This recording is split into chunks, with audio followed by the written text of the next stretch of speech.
Okay, so here are the rails, and here is our show. Completely off. Completely gone today. What in the world? Derailed.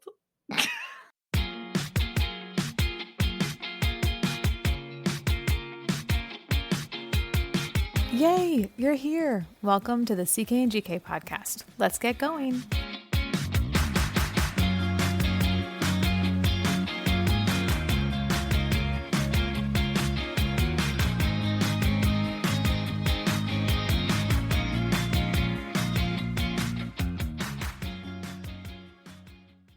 Hey friends, the holiday season is upon us and you know what that means.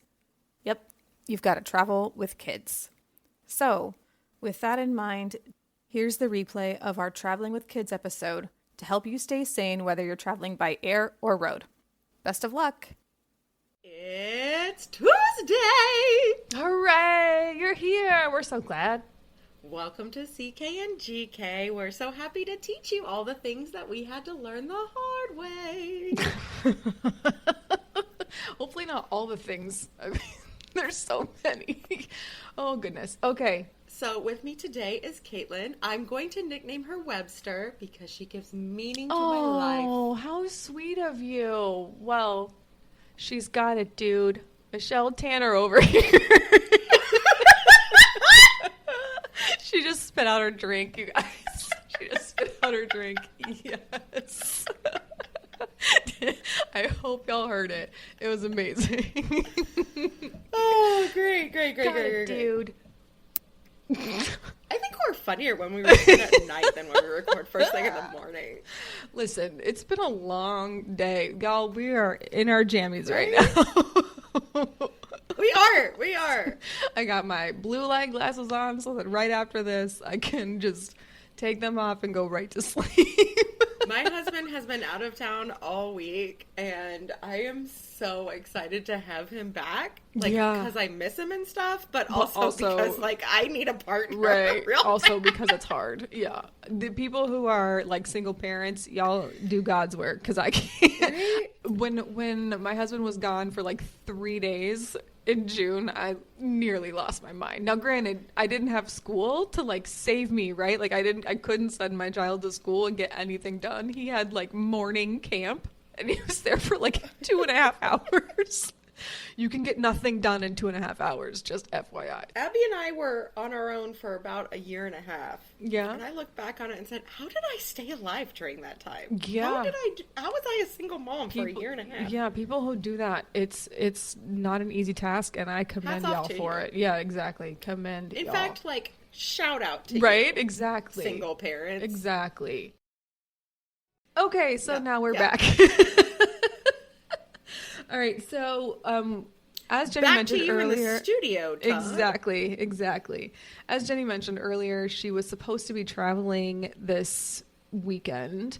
Womp womp. Yeah, too bad. Again, all of our love and extra funds are going to go to the people of Florida right now. But fall travel season is here, and there are fall breaks coming. Some people get a full week for fall break. Some people get long weekends right around the corner with Indigenous Peoples Day, Columbus Day, etc.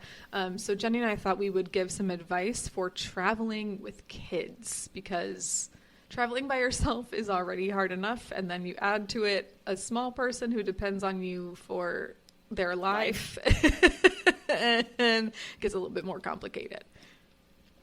Okay, so I'm going to start with some advice from a pediatrician in 1991 when we were flying from South Carolina to Tokyo. Oh, that sounds like a nightmare flight. Ugh. Yeah, because it wasn't just one, right? It's several legs of travel. Mm-hmm. And the pediatrician looked at my mom and said, I want you to take the normal dose of Dimetap and double it for all 3 of your kids. Oh, man. And if that doesn't work, you take the rest. Yes.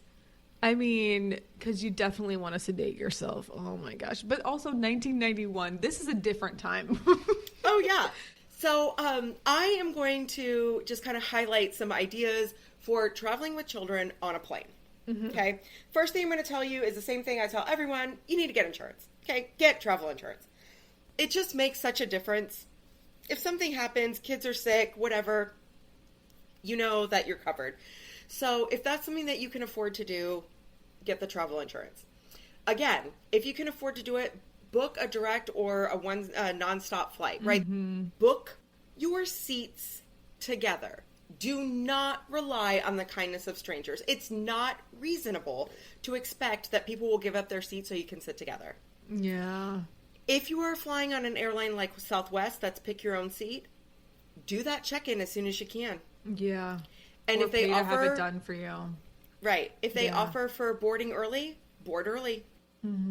Read so many posts and stories of families who bought 4 tickets but ended up with 3 in 1. And it's not reasonable to expect that another passenger is going to trade seats with you so that you can sit together as a family. Yeah. As much as I would love to say that the goodness and kindness of everyone's heart is to do that, but you don't know their story. They might be flying home from, their parents' funeral and be heartbroken, and the last thing they want to do is give up their window seat because they thought they were going to lean up against the wall and sleep. Yeah. Book your seats together if you can. Yeah, absolutely agree. All right. Mark your luggage so it's easy to spot, because when you get off the plane after this adventure, don't hang out at baggage claim trying to figure out which one is yours. Mark them. Yeah, like some kind of weird strap, or like I tied like a really jacked up, like haphazard ribbon on one of them at one point, and I was like, no one else is going to do this. Yeah, do something. I put a monogram sticker on mine. You're so extra. Look, I have a friend with a Cricut. I said, hey, can you print off a monogram so I can slap it on my luggage? Oh, I was like, yes. I was like, did you buy it from Etsy? No, like, no. Custom made? Okay. And it's like, it's fancy and it's cute and I love it, but really, it was like $3 to have my friend make the sticker. Yeah, no, okay, that's worth it. And that's fine. I see my luggage when it comes off the rack. Okay. That's true. Now, speaking of luggage, pack light for the plane. Check as much stuff as you can. I'm going to add something to this. You finish. Go say what you're going to say, but I'm going to add something. Well, I was going to say, this is another one that comes down to cost, right? Like, if you're flying on Southwest and it's 2 bags free and you're bringing 2 kids with you, you bet both those kids are checking 2 bags. Yeah. Okay? Yeah. There might be none of their stuff in those bags, but check them so that your hands are free to wrangle your kids. Yeah. Yeah. I'm also going to say, though, here's with the carry-on thing, pack like a just like a Ziploc bag, like a gallon Ziploc bag of everyone's outfit in their carry-on, like a spare outfit for every kid. Yes, absolutely. In the event that your bag gets lost, then you have at least one other outfit that is, complete with socks, shirt, undergarments, all the things, and then you have that. So that would probably be the only thing that I would say. If you have to go super light on your bag, just don't forget to do that. And I do that for myself even when I'm traveling alone. I always make sure that I have one other outfit that is kind of universal, like maybe a black linen dress or something that I could wear anywhere in case my bag doesn't make it. The other thing, in case your bag doesn't make it, is meds. Don't ever check your meds. Yeah, put them in your carry-on. All right, now, assuming that your kids are either potty trained or walking, you want to do bathroom and as much activity at the airport before you get on the flight as possible. Did you see the guy at DIA who was walking his toddler on the moving walkway, but he was walking him backwards? Walking him backwards, yes. And I knew it was like DIA. A treadmill? Yeah, exactly. It was like when you have a toddler and you're about to get on a flight, like it made me laugh so hard. I'm like, that's definitely like Terminal B at DIA. That's hilarious. Yeah.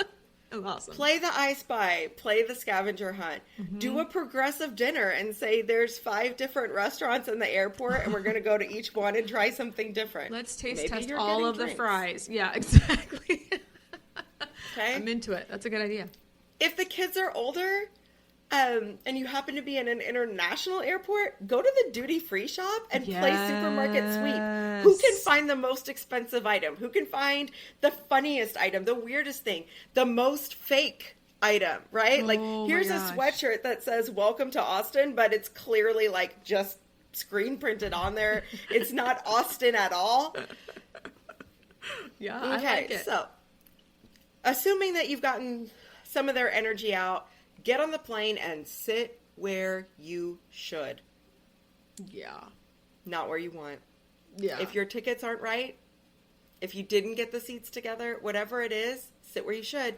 If you are traveling with children, don't sit in the exit row. The first thing the flight attendant is going to tell you is you're not 16. You can't sit in the exit row. Right. Read the expectations for lap children.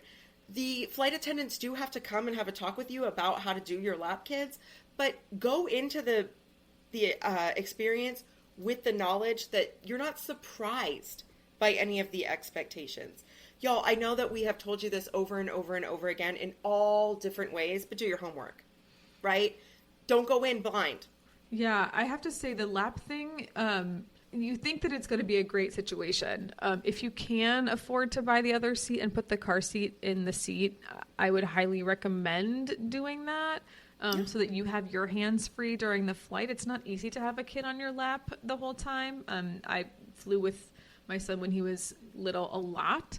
And that's a pretty difficult thing. Now, that said, the seats are very close together these days, and your car seat might not fit. So you might have to do the lap kid thing. And if you're flying with a baby, if it's a baby, like a little one that you can put in a pack on you, wear your baby. Wear your baby, absolutely. wear the baby. Because it's good for both of you. You are going to have your hands free. You can comfort the baby as soon as possible. But just know when you get in that seat on the plane, they're going to come tell you that you can't wear the baby while the plane is taking off and landing. You're going to have to take the baby out of the baby carrier, put the baby on your lap, hold it appropriately, and then you can put it back in the baby carrier once the plane is up in the air. So just keep that in mind. Bring new entertainment. Mm-hmm. Novel is the name of the game. I'm talking 3 to 4 new toys per hour. Now, these might be 3 to 4 new Hot Wheels. They might be 3 to 4 new pages in a coloring book. Mm-hmm. I'm not talking about we're buying, $20, $30, $40 toys here. Ooh, no. But you got to have new stuff. And I'm sorry, but we ain't counting calories on this plane. No. Stuff the kids full of food.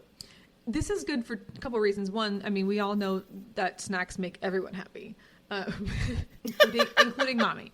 So there's that. But also, I would highly recommend including a lollipop in there for older kids because of ear issues on planes. And my mom, when I was a kid, always made me chew gum.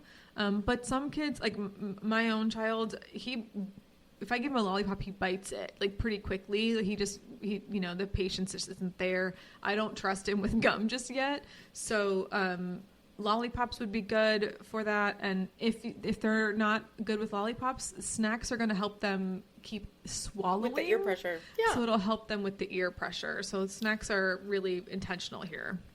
It's almost as if you read my mind. Yeah. Or the show notes.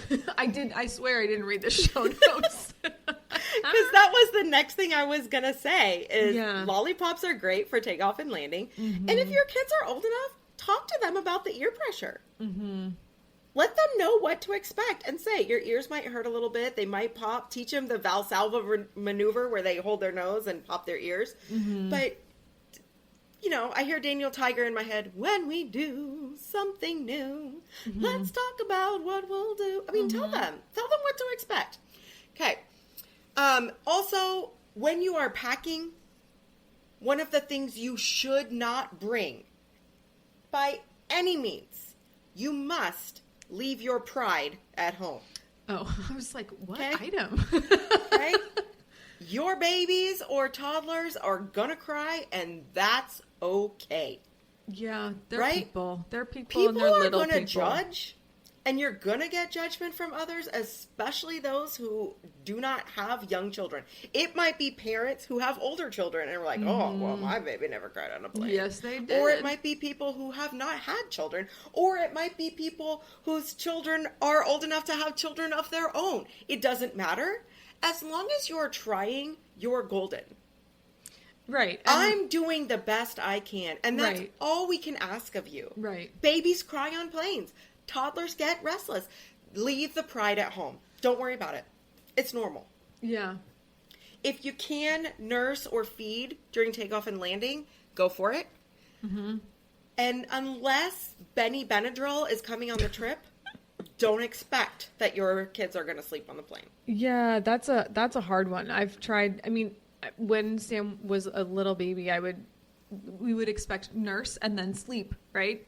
Right. It never happened. I would No, of nurse course not. during takeoff, nothing. He would not sleep. So it was not. But that's like instincts, Caitlin. Yeah, Think about it it. is. This baby is nervous about what's going on. This Yeah. is a weird environment. Yeah. His body feels weird. There's people around him he doesn't know. There's weird sounds, weird smells. Like this Mommy's probably a little stressed, right? Right. Like it's not an easy he situation. can't for anyone. sleep because he needs to stay awake to survive. Right. Totally get it. All right, so I'm passing the baton to you because Yeah. now that we've got off the plane, we still have to drive to get to our destination.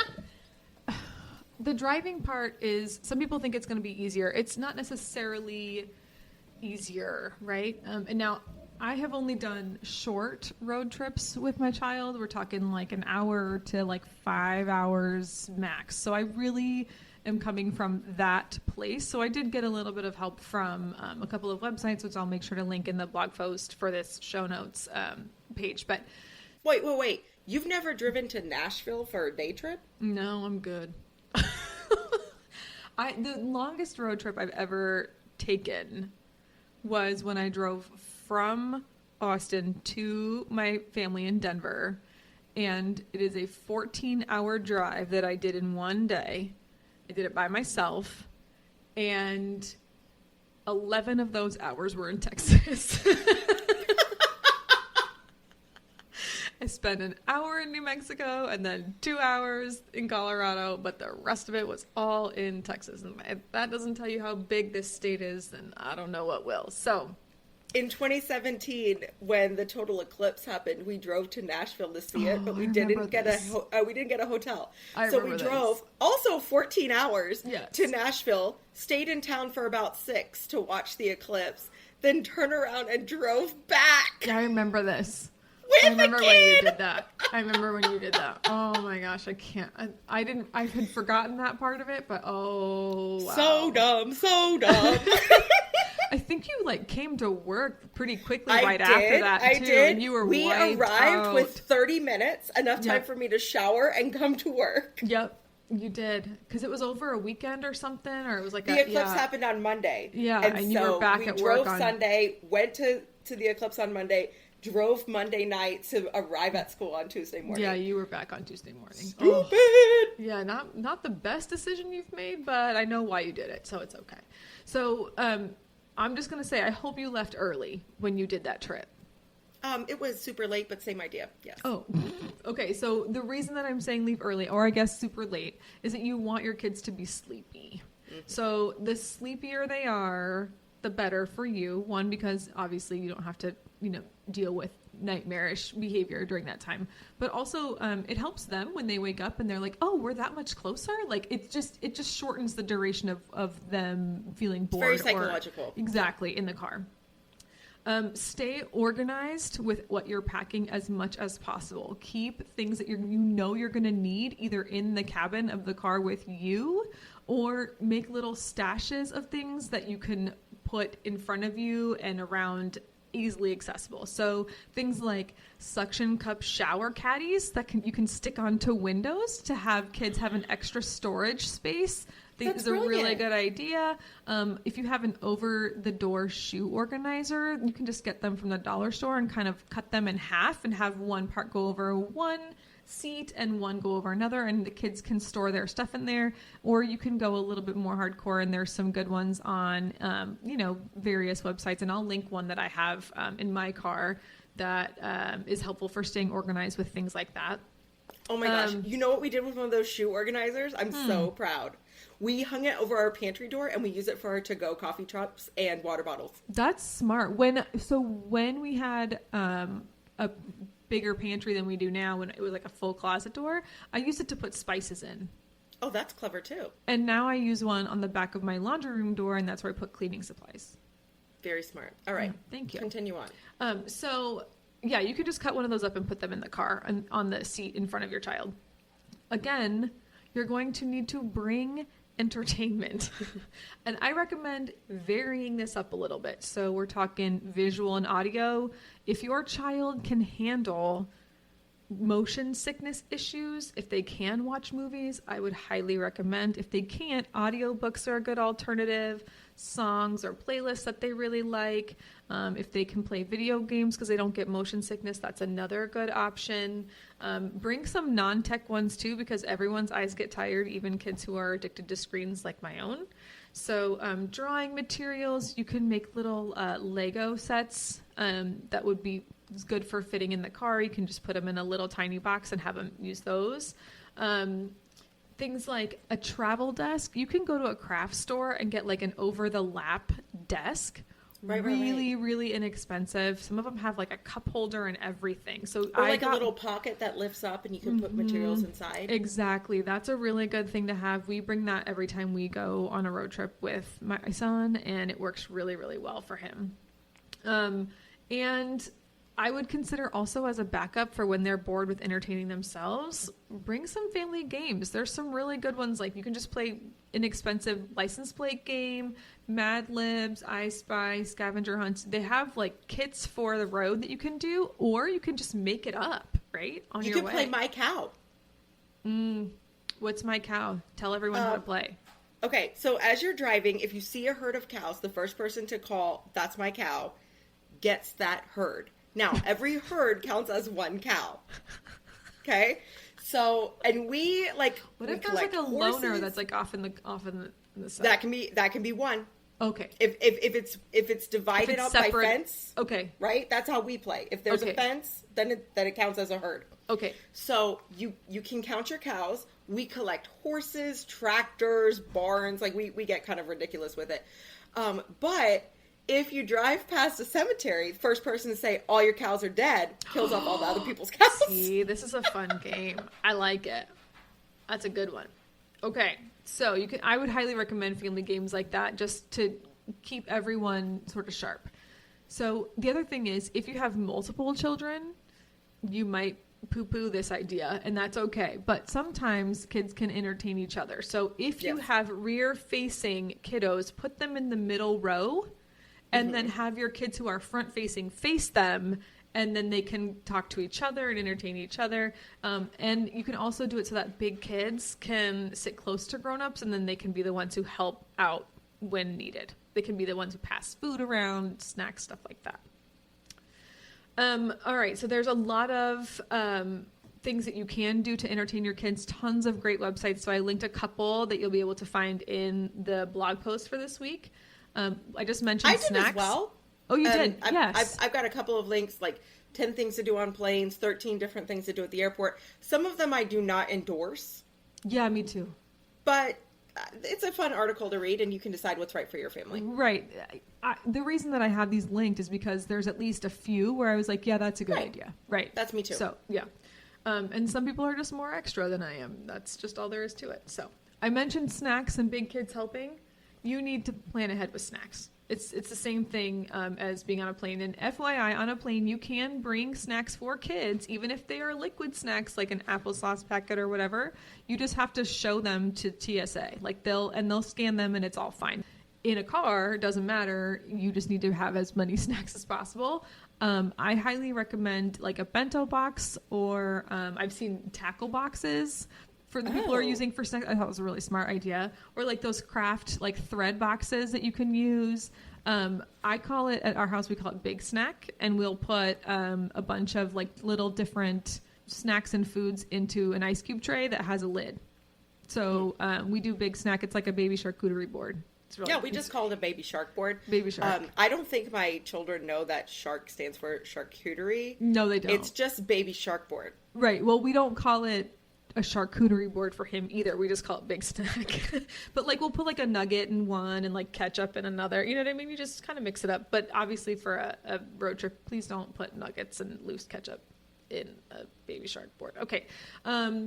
And I would recommend things that like anything that you could do to vary it up a little bit so that it's kind of entertaining to have them pick out their snacks is going to be helpful. You're also going to need to do some planning here. Again, do your homework. You want to schedule your stops for gas and bathrooms and include at least one stop where everyone can move around for a little while for 20 to 30 minutes. My recommendation, just based on what I've experienced, is about one fun stop for every 4 hours of driving in the car. Otherwise, it's kind of a lot for everyone. 4 hours is probably the max. And if you're looking for the largest Bowie knife, it's in Bowie, Texas. Your whole family can enjoy this. It's like 20 feet long. I mean, if you want to find all those weird things, there's a great website called Road Trippers, and I have it here in the notes. And you can plan out all these kinds of stops and find weird stuff that you're going to be around and have everyone check it out. If nothing else, you are giving your kids fodder for therapy. Right, exactly. Right? That's what they road can trips be are in their for. 30s and say, Right. They made me take pictures in front of the largest peanut. World's largest pecan. Seguin, Ball of Texas. twine. Right, exactly. Seguin. Oh, goodness. Okay. Another thing you can do to help with your children being bored is you can actually help them track the progress. So we all know how satisfying it is to watch the little dots on your phones as you travel, right, along your route. Well, they can't see that, and you're not going to hand them your phone the whole time. So you can do a couple of things. I have seen people print out maps, and then you put the map somewhere where your kid can see, and then as you get to a certain spot on the map, you put a little star sticker or something like that so they can see the progress that's happening. That's one way to do it. The other thing you could do, which is another option that I particularly like, is if you're planning a 4-hour trip, make 4 little goodie bags, tiny, inexpensive things, maybe a special snack, maybe a Hot Wheels car, maybe a new crayon box, whatever it is. Put something in a goodie bag, and every hour or every 50 miles or every, I don't know, gas station, you give the kids one of the goodie bags. They get to choose whichever one they want, and then that's how they're marking the progress. So then they know, okay, I have 4 hours, 4 goodie bags. When I get the last one, maybe that's something that they're going to use at the destination or whatever it is. So, if you're making a trip to the beach, maybe the last one is a pair of flippers, whatever it needs to be. So that's another option. The other thing I'm going to say is create as much opportunity for your kids to serve themselves with whatever they need as possible. So you're going to want a self-service station that's in their backpack so they can choose the activity they're going to do. They can choose the snack they're going to have. You want to be as hands-off as possible to let them entertain as much as you can. Because you're going to need your patience when they decide that they can't handle it anymore. I also will say plan for naps. I know we said kids don't sleep when they're traveling. Sometimes it's the car is better than the plane. Right. The car is just different. So I would say plan for naps even if your kids don't nap anymore. So bring a pillow and have it available in the car. Bring a blanket, have it available in the car. Bring the favorite lovey if there is one, have it available in the car. They might just surprise you and take a nap. Who knows? They might also sleep out of boredom. That's what I do. Okay? If you are trying to get your kiddos, especially those who might be past the nap stage, they might be 4, 5, 6, 7, 8, 9, 10, 15. If you turn off all the devices, you put the radio on mom and dad's music, and you say, you know what, it's just quiet time, we're not going to engage right now. Mm-hmm. It is possible that the kids might just fall asleep because they're so stinking bored. Yeah. So just FYI, right? Like just do it in case and you'll feel better about it. So I would say also probably the most important one is plan like a just in case sort of stuff. Make a kit for yourself. Put it in a plastic bin that is clear so that you can see exactly what's in it and you can access it quickly. So we're talking about spare clothes, plastic bags, a towel or two, some head to toe cleansing wipes, plastic gloves for anyone who needs them, and maybe some Dramamine for people who get car sick. So spare clothes. I think my mom could probably tell you a story about when she took me up to Yosemite one time when I was little. You need spare clothes in the car. You don't know who's going to get car sick. We did one trip where Kit threw up 3 times. Oh, we were out of extra clothes. Yeah. We had him stripped down to just underwear. Yeah. And on the way home, John said, "You want to stop for a beer?" Oh my God. And I was like, "Yeah, we both Yeah, earned you it." need. Yeah, so you we need it. brought our naked toddler to this brewery and just let him run around in his underwear and said, "We don't even care how trashy this is. Don't. We have cleaned up vomit 3 times on this trip." You needed that beer. You really, really did. But a car sickness kit is going to be really helpful. I will also say a plastic cereal bin that's lined with a plastic bag is a good trash can, and it could be a good vom catcher too if you need it. That's brilliant. Yeah. It's just, and it doesn't need to be an expensive one. Just go to the dollar store and get something that has a lid, and you can just put a plastic bag in there. Yeah. Put baking soda and cornstarch in this car sickness kit that you have, because it can help dry up and neutralize the smell once you like scrape it all out of your car. Oh. You need to have something that's cornstarch or baking soda is probably the best ones. There's also ones that have like, they are advertised as being something fancy for that sort of purpose. You don't need it. Just get some baking soda and put it in there. That way you can, once you sprinkle it on, you leave it on there for a little while, and then like maybe the next gas station after the one that you stop at to clean up, but the next one, you can just vacuum it out, and it should help a lot with the smell. I would also in that put maybe some, if you're an essential oil user, put some essential oils in there, like a strong one, like peppermint maybe. Peppermint can also help with nausea sometimes. Yeah, and maybe some vapor rub. Because you can put, if the car stinks, you can put that on your lip and it will block the smell. Just saying. Isn't that what like the medical examiner does before they do an autopsy? Yeah. Yeah. You just put something strong on your lip so that you don't have to smell it, because it's going to be in the car. But if you have it there for everyone, that's good. Or you could do the essential oil thing, whichever one you want. I would say you need to put some car supplies in your emergency kit.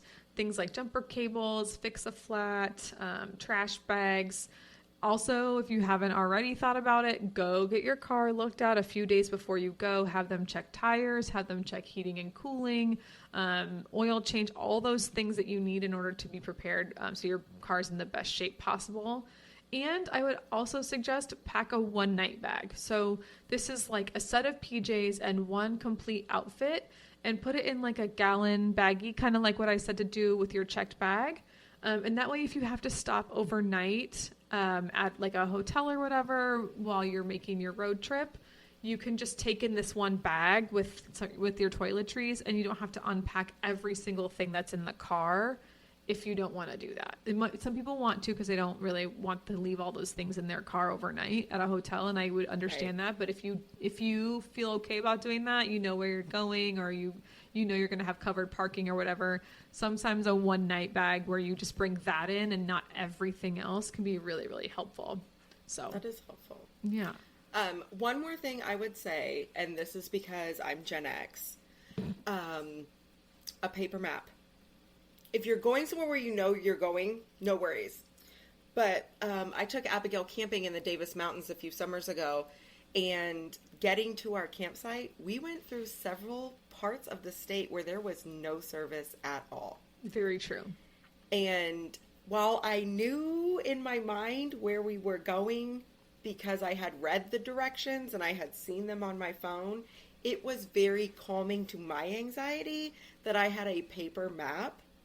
So that if something did happen, or if, I thought I had made a wrong turn, I knew that there was a backup for all those times when I had zero service and my phone could not find me.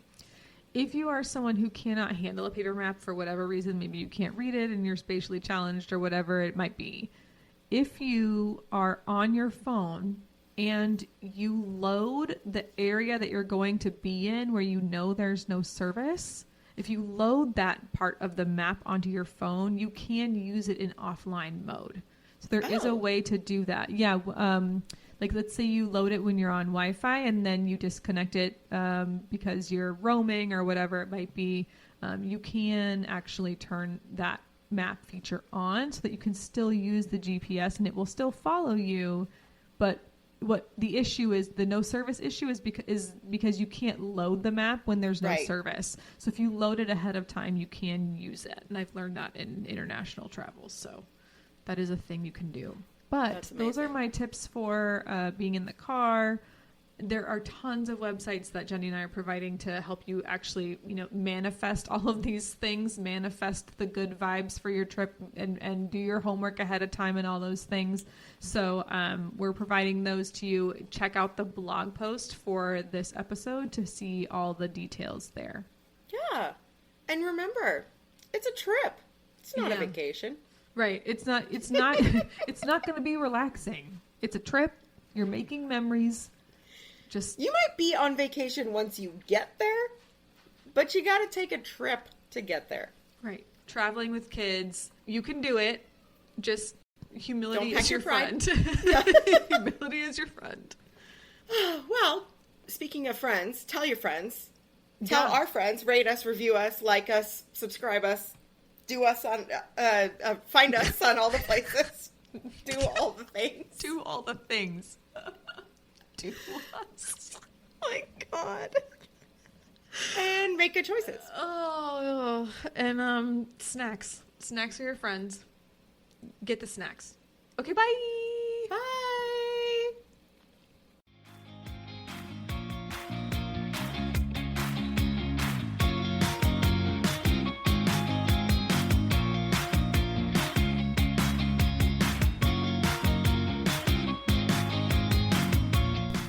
Hey friends, thanks for listening to the CK and GK podcast. Find us at CK and GK podcast on Instagram and Twitter, and rate, review, and subscribe on Apple Podcasts, Spotify, Good Pods, or anywhere else that you pod.